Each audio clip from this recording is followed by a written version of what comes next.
Screen दिसते ना? Yes. होय सर. Yes. हो sir. Upon Yes, sir. yes, we completed the second chapter, life process in living organism, part one. Uh, in this, there are some questions. Can you recall like questions? These questions may be asked in exams, and this created some other questions also. First is, how are the foodstuffs and their nutrient contents useful for body?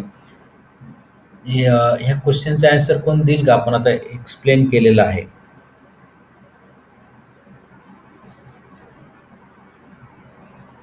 Nutrients such as carbohydrates, fats, proteins are useful for our body. We get energy from it, and proteins are useful for growth of our body. Okay. पण ह्यांनी विचारले how are, बरोबर सांगितले, फक्त how are the food stuffs and their nutrient content useful for our bodies. म्हणजे त्याचं explanation असं करायला, food stuff containing carbohydrate, protein, lipid, vitamin, minerals etcetera. Okay. These food stuffs are converted into soluble nutrients, म्हणजे हे सोल्युबल न्यूट्रिएंटमध्ये convert होतं. आणि from this soluble nutrients we get energy. How? By the we inhale the oxygen. म्हणजे काय होतं, हे न्यूट्रिएंट्स तुम्ही घेतले, हे सेल्स मध्ये येणार. हे एक तर प्रोटीन मध्ये असेल, एक तर कार्बोहायड्रेट फॉर्म मध्ये असेल, किंवा लिपिड फॉर्म मध्ये असेल. These food stuffs is get oxidise, म्हणजे हे ऑक्सिजन तुम्हाला आता रेस्पिरेशन सांगितलं, तो ऑक्सिजन सेल्युलर लेवलला त्या सेलमध्ये एंटर करणार, त्याचं ऑक्सिडेशन करणार, आणि आपल्याला त्याच्यापासून एनर्जी मिळणार. म्हणजे how these food stuffs containing, these food stuffs containing nutrients. These nutrients are oxidized by oxygen in respiratory cellular level respiration. By this oxidation we get energy. तुम्हाला कळलंय का मी काय सांगतोय ते? म्हणजे Yes, sir. म्हणजे तुम्हाला काय सांगायला लागेल की ह्या food stuff, in this food stuff there are carbohydrates, proteins, lipids and mineral vitamins etc. These foodstuffs are converted into soluble nutrients, and by the respiratory cellular level respiration, oxygen break down these foodstuffs, म्हणजे carbohydrate वगैरे असतील तर, and we get energy from this oxidation process in cellular level respiration. म्हणजे थोडक्यात काय, तुम्ही अन्न घेतलं, डायजेशन झालं. हे डायजेशन झालेल्या अन्नामध्ये जे कार्बोहायड्रेट, हे कॉम्प्लेक्स आहेत, कार्बोहायड्रेट असेल, प्रोटीन, लिपिड्स, हे सेलमध्ये आले. ह्या सेलमध्ये आल्यानंतर त्याला कोणीतरी ब्रेकडाऊन केलं पाहिजे, ते काम ऑक्सिजन करतो. ऑक्सिजन त्याचं ब्रेकडाऊन, ऑक्सिडेशन करून आपल्याला एनर्जी मिळते. म्हणजे how food stuffs and their nutrient useful for our body. म्हणजे फूड स्टफ घेतलंय आपण, कार्बोहायड्रेट, प्रोटीन घेतलंय, पण त्याचा काय उपयोग आहे बॉडीला? जोपर्यंत त्याचं ऑक्सिडेशन होत नाही, जोपर्यंत ऑक्सिजन त्याच्यामध्ये जाऊन ब्रेकडाऊन करत नाही, तोपर्यंत आपल्याला एनर्जी भेटणार नाही. हे कळलं का तुम्हाला? Yes, sir. मग हो, sir. हो, sir. हा, म्हणजे तुम्ही फक्त नुसतं ऑक्सिजन येऊन उपयोग नाही, तिथं आपल्याला फूड स्टफ पण पाहिजे. ह्या पहिल्याचा आन्सर कळाला का तुम्हाला? हे तुमच्या बुक्स मध्ये डायरेक्ट नसतं, तुम्हाला ते एक्सप्लेन करावं लागतं. म्हणजे तुम्हाला जे काही समजलंय का नाही ते एक्सप्लेन त्याच्यातून होतं. कळलंय का? Yes, sir. कोणाला कळलं नसेल तर आता Yes, sir. नवीन नवीन लोकांना थोडा प्रॉब्लेम जाईल. तुम्ही युट्यूबवर हे 5 युट्यूब पहा, म्हणजे तुम्हाला हे आन्सर लवकर कळेल. मी तरी पण तुमच्यासाठी थोडक्यात एक अर्धा एक तास एक्सप्लेन केलेला आहे. पहिलं टॉपिक्स आहे फक्त सेल डिव्हिजन सोडून. तर फर्स्ट आन्सर असा आहे की the food stuffs, these foodstuffs are digested and converted into soluble nutrients. These nutrients carried by blood. म्हणजे हे न्यूट्रिएंट कशात जातात? ब्लड जातात, आणि ब्लड टू एव्हरी सेल्स. म्हणजे ह्याचं डायजेशन झालं स्टमक मध्ये की हे फूड स्टफ सोल्युबल फॉर्म मध्ये ब्लड मध्ये येतात, आणि ब्लड मध्ये गेल्यानंतर ह्याच्यामध्ये ऑक्सिजन एंटर करतो सेल्युलर लेवल रेस्पिरेशनला. त्याचं ब्रेकडाऊन होतं, आणि ब्रेकडाऊन होऊन एनर्जी क्रिएट होते. म्हणजे तुम्हाला कळलं how are the food stuffs and their nutrients contents are useful. तुम्हाला कळलंय का परत सांगायचे? समजलंय सर. ओके. समजलंय सर. येस. आता सेकंड क्वेश्चन आहे what are the what is the importance of balance diet for body. म्हणजे तुम्हाला बॅलन्स डाएटची काय गरज आहे? कोण सांगल? Balanced diet gives us the nutrients which are needed to our body to work effectively. Yes. प्रत्येक म्हणजे कुठली बॅलन्स डाएट मध्ये काय पाहिजे? कार्बोहायड्रेट, प्रोटीन्स, फॅट्स, विटॅमिन आणि मिनरल्स. Lipids, vitamins. येस. इच न्यूट्रिएंट म्हणजे इच जे कार्बोहायड्रेटचं फंक्शन वेगळं आहे, प्रोटीनचं फंक्शन वेगळं आहे, लिपिडचं फंक्शन वेगळं आहे. All these nutrients are in specific function. They use for our body. These are use for our body. म्हणजे आपल्याला बॅलन्स डाएट काय पाहिजे? कार्बोहायड्रेट पण पाहिजे, प्रोटीन पण पाहिजे, लिपिड पण पाहिजे, मिनरल पाहिजे आणि व्हिटॅमिन्स पाहिजे, कारण प्रत्येकाचं वेगवेगळं फंक्शनिंग आहे. Therefore, in balanced diet, all these nutrients are in right proportion. म्हणजे योग्य प्रमाणात असलं पाहिजे. Since balanced diets require for energy and nutrition, म्हणजे आपल्याला एनर्जी प्रोडक्शन करायचं आहे सेलमध्ये, त्यासाठी आपल्याला बॅलन्स डाएट पाहिजे. प्रत्येक फायबरचा सुद्धा उपयोग आहे. विटॅमिन्स कुठं? NADH2, FADH2 म्हणजे सेलमध्ये ते विटॅमिन्स तुम्हाला मदत करणार आहेत. आणि कार्बोहायड्रेट, प्रोटीन आणि लिपिड्स याच्यापासून आपल्याला एनर्जी मिळणार आहे. त्यात आपण पाहिलं की जे हार्मोन्स आहेत ते लिपिड पासून तयार होतात, बरोबर. बॉडी बिल्डिंगसाठी प्रोटीन पाहिजे. कार्बोहायड्रेट एनर्जी रिच सोर्स आहे, म्हणजे ग्लुकोजचं ब्रेकडाऊन सगळ्यात जास्त एनर्जी ही कार्बोहायड्रेट पासून मिळते. कळलंय का? Importance of balance diet. एक दोन बॅलन्स डाएट कशासाठी पाहिजे? For the energy and nutrition. Okay. हे दोन शब्द आले की तुम्हाला मार्क फुल पडणार. कळलं का? What is balance diets containing the nutrients which are helpful for energy and nutrition. तुम्हाला एनर्जी मिळण्यासाठी आणि न्यूट्रिशनसाठी त्याची गरज आहे. Third question. सेकंड क्वेश्चनला काय प्रॉब्लेम आहे का? नाही sir. Which different functions are performed by muscle in body? हा एकदम आउट ऑफ क्वेश्चन आहे. कोण सांगेल?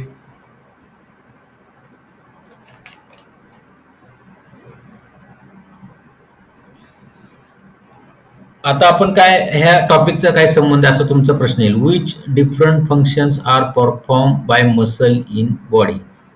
आपल्या शरीरामध्ये जे मसल्स असतात ते दोन ऍक्च्युली 2 टाइप्स मेन आहेत किंवा 3 टाइप्स केलेले आहेत मसलचे. एक व्हॉलेंटरी मसल्स आणि इनव्हॉलेंटरी मसल्स. म्हणजे व्हॉलेंटरी मसल्स म्हणजे काय? मी आता असा हात हलवतोय, हे माझ्या मनाने हलवतो, बरोबर. हे व्हॉलेंटरी मसल्स म्हणजे मी ठरवलं तर हात हलणार, हे व्हॉलेंटरी मसल्स झाल्या. पण माझा हार्ट, बरोबर, इनव्हॉलेंटरी मसल्स आहे. त्याचं इनव्हॉलेंटरी हार्ट हे इनव्हॉलेंटरी मसल्स आहे, त्याचं काम चालूच आहे. म्हणजे आता माझ्या डायजेस्टिव्ह सिस्टीमचं काम चालूच आहे किंवा बाकीचे किडनीचं काम चालूच आहे. ते इनव्हॉलेंटरी म्हणजे तुमच्या हातात नसतं. इनव्हॉलेंटरी मुवमेंट्स. व्हॉलेंटरी म्हणजे काय? तुमच्या कंट्रोलमध्ये आहे. इनव्हॉलेंटरी म्हणजे तुमच्या कंट्रोलमध्ये नाही. आणि कार्डियक असे 3 टाईपचे मसल्स आहेत. या मसलचा क्वेश्चन काय आपला बघा. Question is which different functions are perform by muscle in our body. तुम्ही एवढं जर लिहिलं ना, muscle perform 2 types of function, एक व्हॉलेंटरी आणि इनव्हॉलेंटरी. व्हॉलेंटरी मध्ये चालणं, बोलणं हे सगळं मसलचं काम व्हॉलेंटरी मध्ये होतं. इनव्हॉलेंटरी म्हणजे कार्डियक मुवमेंट्स म्हणजे हार्टचे मसल आता काम चालू आहे. लंग्स मध्ये पण जे काय हेल्प करणाऱ्या मसल्स आहेत रिप्स मध्ये ते इनव्हॉलेंटरी, ते कंटिन्युअसली चालू आहे. आपण हार्ट थांबवू शकत नाही म्हणून त्याला इनव्हॉलेंटरी म्हणतात. व्हॉलेंटरी म्हणजे जे कंट्रोल करू शकतात. तर मसलचे फंक्शनिंग कळले का तुम्हाला? व्हॉलेंटरी, इनव्हॉलेंटरी आणि कळाले का? हा, तुम्ही Yes, sir. आणि थर्ड म्हणजे कार्डियक हो, muscle. sir. Cardiac muscles are also involuntary. म्हणजे तुम्ही व्हॉलेंटरी इनव्हॉलेंटरी दोन शब्द लिहिले की पूर्ण तुम्हाला विषय कळलाय हे एक्सप्लेन होतं. आता हे मसल्स काय करतात, ह्या मसलमध्ये ह्या मसलमध्येच काय होणार आहे, ग्लायकोलायसिस म्हणजे एटीपी फॉर्मेशन होणार. आता मी असा हात करतोय, ह्याला एनर्जी पाहिजे ना, बरोबर. ते एनर्जी कशी मिळणार आहे, हेच कार्बोहायड्रेट, याच ग्लुकोजचं ऑक्सिडेशन होणार. ऑक्सिजन कुठून मिळणार, फुफ्फुसातून, ब्लड मधून तो तुमच्या सेल पर्यंत जाणार आणि सेलमध्ये जाऊन तो सेल्युलर लेवलला काय होणार आहे, ऑक्सिजन त्या सेलमध्ये जाणार आणि कार्बन डायऑक्साईड बाहेर येणार आहे. तो ब्लड मधून परत फुफ्फुसातून बाहेर टाकणार आहे. या मसलमध्ये आता एनर्जी पाहिजे. एनर्जी पाहिजे तर काय होणार, एनर्जी पाहिजे आहे तर तिथलं जे ग्लुकोज आहे, प्रोटीन आहे, याचं पायरुविक ऍसिड, ते सगळं ऍसिटिल कोएन्झाईम, NADH TFADH2 होऊन ATP तयार होऊन तुम्हाला एनर्जी मिळणार. हे तुम्हाला कळतंय का काय मी सांगतोय ते, टोटल प्रोसेस कळाली का? Yes, sir. आता हार्ट मध्ये Yes, sir. हार्ट पंप करताय, बरोबर. त्याला काय पाहिजे, एनर्जी. तुमच्या गाडीला जसं पेट्रोल पाहिजे तसं त्याला एनर्जी पाहिजे. एनर्जी कुठून मिळणार, ते तुम्ही खाल्लेलं अन्न आहे, कार्बोहायड्रेट, प्रोटीन, ते सोल्युबल फॉर्म मध्ये होणार, ते ब्लड मध्ये मिक्स होणार, ब्लड मध्ये मिक्स होऊन त्या हार्ट पशी जाणार. ओके. आणि हार्ट मध्ये गेल्यानंतर त्यामध्ये त्याचं ऑक्सिडेशन होऊन तुम्हाला एनर्जी मिळणार. आणि इन केस जर एक्सरसाइज करायला सुरुवात केली तुम्ही, ऑक्सिजन कमी पडला तर काय होणार आहे, लॅक्टिक ऍसिड फॉर्म होणार आणि मसल थकणार आणि मग तुमचं अंग दुखायला लागतं दुसऱ्या दिवशी किंवा तेव्हाच. कारण तिथं विदाउट ऑक्सिजन ॲनोरोबिक रेस्पिरेशन झालेलं असतं सेल्युलर लेवलला, त्यामुळं तुमचे मसल थकणार. हे मसलचे प्रकार कळले का तुम्हाला? Muscle type Yes, sir. दोनच लिहा तुम्ही, व्हॉलेंटरी, इनव्हॉलेंटरी. व्हॉलेंटरी आणि involuntary. Second, what is the importance of digestive juice in digestive system? कोण सांगेल? Digestive juices convert proteins to amino acids, complex carbohydrates to glucose, and lipids to fatty acids. Yes. हे digestive foods म्हणजे हे कशासाठी येते माहिती का? तुम्ही आता कार्बोहायड्रेट घेतले, समजा मँगो, त्याच्यामध्ये रिच कार्बोहायड्रेट आहे, गोड ग्लुकोज आहे, फ्रुक्टोज आहे, ते तुम्ही घेतले, त्याच्यानंतर त्याचं ब्रेकडाऊन डायजेस्टिव्ह सिस्टीम मध्ये त्याचं ब्रेकडाऊन होणार आणि हे डायजेस्टिव्ह जे ज्यूस आहेत त्याचं ब्रेकडाऊन करून त्याचं सोल्युबल फॉर्म मध्ये करून तुमच्या सेल पर्यंत न्यायचं काम करतात. मग तुम्हाला कसं लिहायला लागेल, डायजेस्टिव्ह कंटेन डिफरंट एन्झाईम्स. दिस एन्झाईम म्हणजे काय, ते कॅटलिस्ट सारखे ऍक्शन करतात, म्हणजे ते प्रोसेस फास्ट करतात. आणि केमिकल रिॲक्शन, कॅटलिस्ट म्हणजे काय, ते पार्टिसिपेट होत नाहीत पण ती प्रोसेस काय करतात, फास्ट करतात. आता समजा तुम्ही अन्न घेतलं तर तुमच्या ऍसिड, स्टमक मध्ये काय असतं, ऍसिड असतं. ते जे ऍसिड आहे ते त्याचं ब्रेकडाऊन करणार ऍसिड आणि त्यानंतर जेव्हा इंटेस्टाईन मध्ये जातं त्यावेळेस ते अल्कलाईन असतं. मग ते ऍसिड अल्कलाईनचं बॅलन्सिंग होऊन ते मायक्रोन्युट्रिय म्हणजे सोल्युबल न्यूट्रिएंट्स तयार होतात आणि ते तुमच्या इंटेस्टाईन मधून ऍब्सॉर्ब होतं आणि ते ब्लड मध्ये मिक्स होतं. म्हणजे लक्षात येते का तुमच्या? आणि ब्लड मध्ये मिक्स झालेले हे जे Yes, sir. कार्बोहायड्रेट्स, हे जे मायक्रोन्युट्रिएंट्स आहेत ते परत ब्रेकडाऊन ऑक्सिजन करणार आणि ते एटीपी तयार होणार. म्हणजे आता तुम्हाला काय लिहायचं की digestive juices are containing enzymes and these enzymes are catalyst in action and ते काय करणार आहेत, ते these digestive juice म्हणजे तुम्हाला असं लिहिता येईल, डायजेस्टिव्ह ज्यूस तुमचे मायक्रोन्युट्रिएंट्स फॉर्म करायला मदत होतात, म्हणजे सोल्युबल न्यूट्रिएंट्स तयार करण्यासाठी मदत करतात. तुम्हाला डायजेस्टिव्ह ज्यूसचा इम्पॉर्टन्स कळाला का? हो सर. हे Yes, sir. हो, sir. आता हे शेवटी कुठे येतं की एनर्जी क्रिएशन आणि मायक्रोन्युट्रिएंट. एका बाजूने आपण न्यूट्रिएंट्स घेतो आणि त्याचं सेकंड मध्ये आपण काय करतो, त्याचं सोल्युबल फॉर्म मध्ये न्यूट्रिएंट झाले की त्याचं ऑक्सिडेशन करून तिथून एनर्जी बनवून घेतो. म्हणजे थोडक्यात गाडीमध्ये पेट्रोल टाकलं की त्या पेट्रोल पासून एनर्जी मिळते, तसं आपण अन्न घेतलं, अन्नाचं सोल्युबल फॉर्म मध्ये मायक्रोन्युट्रिएंट करून ऑक्सिडेशन करून एनर्जी घेतली जाते. हे कळलं? Yes, sir. आता Yes, fifth, sir. Yes, sir. which system is in action of removal of waste material produced in human body?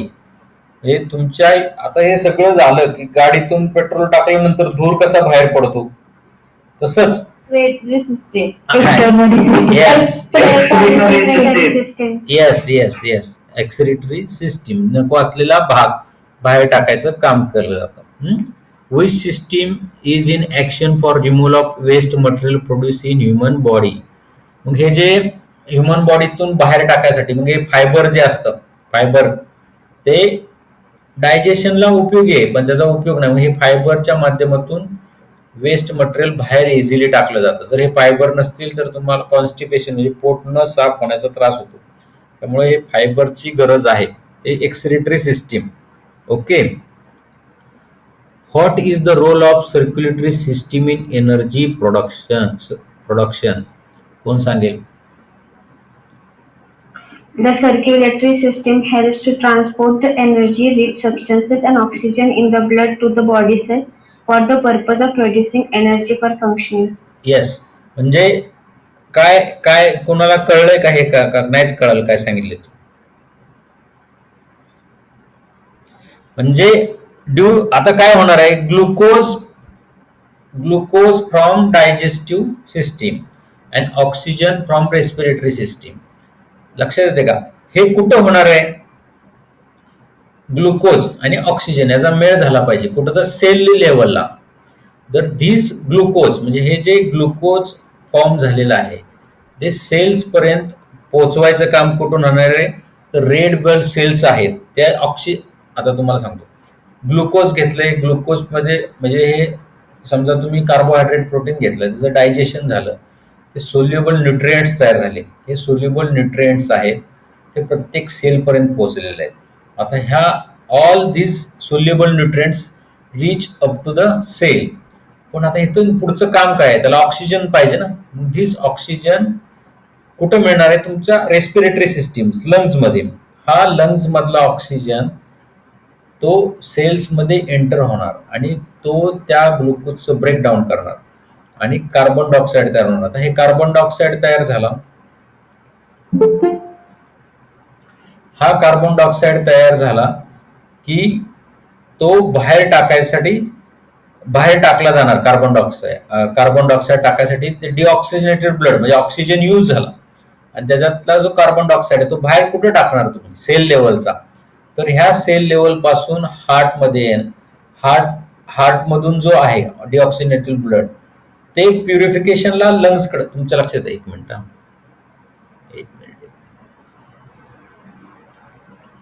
हे तुम्हाला दोन सिस्टीम दाखवावं लागते. आता ह्या ठिकाणी हे ऑक्सिजन ह्या सेल्युलर लेवलला म्हणजे ह्या लेवलला ऑक्सिजन आहे तो तुमच्या सेल्समध्ये जाणार आणि ह्या सेल्समध्ये गेल्यानंतर तिथं कार्बन ब्रेकडाऊन होणार आणि हे ब्रेकडाऊन झालेलं ब्लडमध्ये कार्बन डायऑक्साईड जो आहे तो एक्सेल करायला ह्या ठिकाणी येणार. कुठं? एक मिनिट. हे तुमच्या हातातलं आता हे यूज केलं हात यूज केला ह्याच्यामध्ये कार्बन डायऑक्साईड तयार झाला. मग हा कार्बन डायऑक्साईड बाहेर टाकणार कसा? हा कार्बन डायऑक्साईड ब्लड मध्ये जो आहे तो ब्लड मधून कुठं जाणार? म्हणजे व्हेन्स मधून तुमच्या हार्टकडे जाणार. हार्ट मधून कुठं जाणार? लंग्स मध्ये जाणार आणि लंग्स मधून हा कार्बन डायऑक्साईड बाहेर टाकला जाणार. कळलंय का नाही कळलं? हा आवाज हा आवाज आता येतोय का आवाज? सर क्लिअर आहे. हा पण तुम्हाला हे कळलंय का की ह्या सेल्स मध्ये मी आता असा हात हलवला इथे एनर्जी तयार झाली आहे. एनर्जी एटीपी यूज झालेला आहे. कार्बन डायऑक्साईड तयार झालेला हातातून तर बाहेर पडणार नाही बरोबर. ह्याच्यामध्ये सेल नरुटे तर हा जो तयार झालेला कार्बन डायऑक्साईड आहे ह्या मायक्रो व्हेसल्स मधून ऑक्सिजन नसलेलं जे ब्लड आहे ते हार्ट मध्ये जाणार. हार्ट मधून पंप होऊन लंग्स मध्ये जाणार आणि ह्या ठिकाणी तो कार्बन डायऑक्साईड बाहेर टाकला जाणार. मग आता ह्याच्यात तुम्हाला प्रश्न काय विचारले, what is the role of circulatory system? Circulatory सिस्टीमचा रोल काय आहे एनर्जी प्रोडक्शन मध्ये? तर ह्याचं उत्तर आहे की जे ग्लुकोज फॉर्म मध्ये डायजेस्टिव्ह सिस्टीम जे आहे, ग्लुकोज फॉर्म मधले जे ग्लुकोज फॉर्म मधले डायजेस्टिव्ह सिस्टीम मधले जे न्यूट्रिएंट्स आहेत आणि ऑक्सिजन फ्रॉम रेस्पिरेटरी सिस्टीम, हे रेड ब्लड सेलच्या माध्यमातून oxygen carrying blood pump to the heart, म्हणजे ऑक्सिजन जे ऑक्सिजनेटेड ब्लड आहे ते हार्टकडे येतं आणि हार्टकडून सगळीकडं पंप होतं टुवर्ड्स द एव्हरी सेल्स, आणि सेल्स कडून डिऑक्सिजनेटेड ब्लड परत हार्टकडे येतं आणि हार्टकडून लंग्सकडे जातं. नाही कळलं का? कळलं? तुम्हाला असं लिहायला लागेल, कळालं सर. ऑक्सिजनेटेड ब्लड कुठून तयार होणार आहे? ऑक्सिजनेटेड ब्लड, ऑक्सिजन कुठं मिक्स होणार आहे सेलमध्ये? इन रेस्पिरेटरी सिस्टीम, म्हणजे इथं ऑक्सिजनेटेड ब्लड कुठं तयार होणार आहे? लंग्स मध्ये, अल्व्हिओलाई मध्ये. This oxygenated blood comes to the heart. The oxygenated blood comes to the heart and pump to the all cells of body. This oxygenated blood pump to the all cells of body, आणि cells मध्ये त्याचं oxygenated blood मधून oxidation होणार, carbohydrate, protein सगळ्यांचं. आणि from this deoxygenated blood is form, म्हणजे carbon dioxide असलेलं blood heart मध्ये येणार आणि हार्ट मधून deoxygenated blood goes to the lungs, ह्या ठिकाणी येणार आणि इथं परत ते कार्बन डायऑक्साईड बाहेर जाणार आणि ऑक्सिजन आतमध्ये येणार. मग ह्याचा रोल काय आहे? सर्क्युलेटरी सिस्टीमचा रोल असा आहे की they circulate the oxygenated blood from heart to the all cells and deoxygenated from cell to the heart. The role of the heart circulatory system to supply the oxygenated blood to the cells and carry deoxygenated blood from the cell to the heart and heart to the lungs for the respiration. कळालंय का तुम्हाला? Circulatory system तुम्हाला होती ना last इयरला? Yes sir. हा, ते तुम्हाला आठवावं लागेल की कसं ऑक्सिजनेटेड ब्लड सेल पासून हार्टकडे येतं, हार्टकडून लंग्सकडे, सेलकडे जातं आणि नंतर डिऑक्सिजनेटेड ब्लड लंग्सकडून ऑक्सिजनेटेड होऊन हार्टकडे येतं. कळालंय का ही प्रोसिजर? हो सर. हो सर. हे रिकॉल आहेत, गेल्या वर्षीचे प्रश्न आहेत हे. त्यानंतर आहे सर्क्युलेटर नंतर how are the various process occur in human body control in how many ways? कोण सांगतं? With the help of nervous system and chemical control by the hormones. Yes, म्हणजे कसं असतं तुमच्या सेल्समध्ये? तुमचा ब्रेन जो आहे तो, आता तुम्हाला भूक लागली तर तुमचा ब्रेन नर्वस सिस्टीमद्वारे कंट्रोल करणार आहे. ह्या all process control by nervous system. आणि दुसरी कुठली आहे? दुसरी आहे एंडोक्राइन सिस्टीम, म्हणजे हार्मोन्स, म्हणजे तुमचे शरीर किती वाढवायचं कमी करायचं. तर all this are process control by nervous system and endocrine system means hormones.